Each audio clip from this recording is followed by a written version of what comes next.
আসলে মধ্যে আপনার জীবন সম্পর্কে আপনাকে উত্তর দিতে হবে।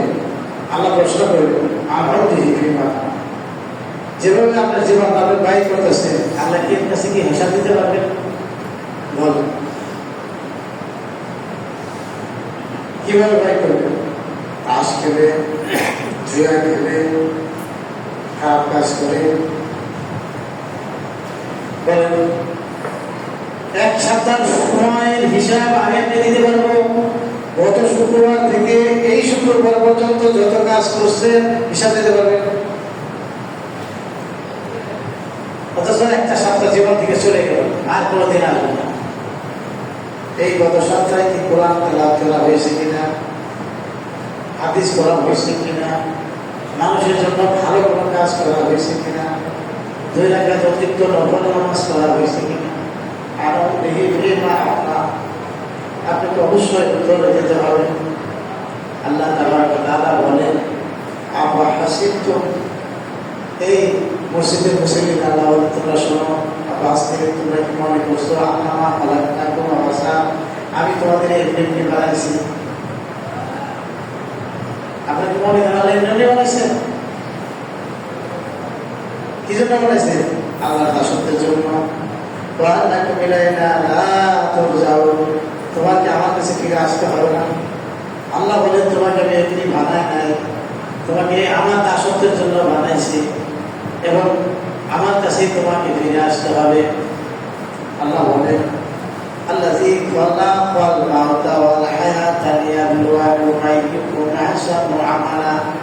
আল্লাহ আপনার জীবনকে আর মৃত্যুকে, আল্লাহ তাআলা আপনার মৃত্যুকে আর জীবনকে সৃষ্টি করলেন কেন? লিয়াবলুয়াকুম, যেন আল্লাহ যাচাই করতে পারেন, বাছাই করতে পারেন আইয়ুকুম আহসানু আমালা, নেক কাজের দিক দিয়ে সে কে কত ভালো মানুষ। আপনার পৃথিবী আসার উদ্দেশ্যটা কি? আল্লাহ তার সত্য, কে ভালো মানুষ সেটা আল্লাহর কাছে প্রমাণ দিতে হবে। অযথা আসে না। আপনি দেখেন আপনি যখন ফসল ফলান, সেই ফসল ফলানোর জন্য আপনার কিন্তু অনেক কষ্ট করতে হয়। আর ওই ফসলের সাথে যে আগাছাগুলো হয় বা যে গাছগুলো হয় কত চমৎকার করে বেড়ে ওঠে, সেগুলোর জন্য পরিশ্রম করতে হয়, সেগুলো উঠেও শেষ করে জানাবার হয়।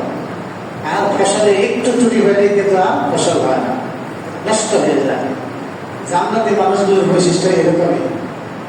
জান্নাতি মানুষগুলোকে আপনি সব জায়গায় খুঁজে পাবেন না।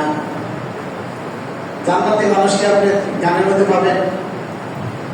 জান্নাতিকে মানুষগুলোকে দেখবেন চা খাইতে যারা হা করে টিভির দিকে তাকিয়ে রয়েছে, এরকম মানুষ হবে।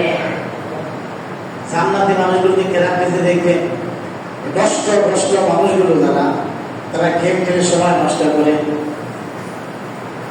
লুডু খেলে সময় নষ্ট করে। অথচ আল্লাহ বানাইছে খলিফা বানাইছে। খলিফার কাজ কি? এই কোরআন হাদিসের আইন এই সমাজে প্রতিষ্ঠা করা, আল্লাহ যা চাই তাই করা এটা খলিফার কাজ। সেটা যদি না করেন তাহলে তো আপনার জীবন ব্যর্থ।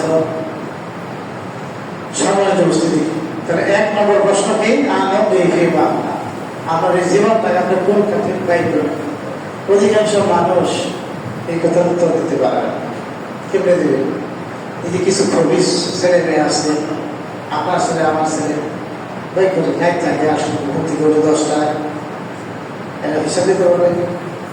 ফজর নামাজের খবর নাই, এশার নামাজের খবর নাই, সারাদিন তাওদের মতো বাইরে ঘোরাফে রাখে। আপনি দেখেন এই যে এদিকে আমার শিল্পাঞ্চল হয়েছে,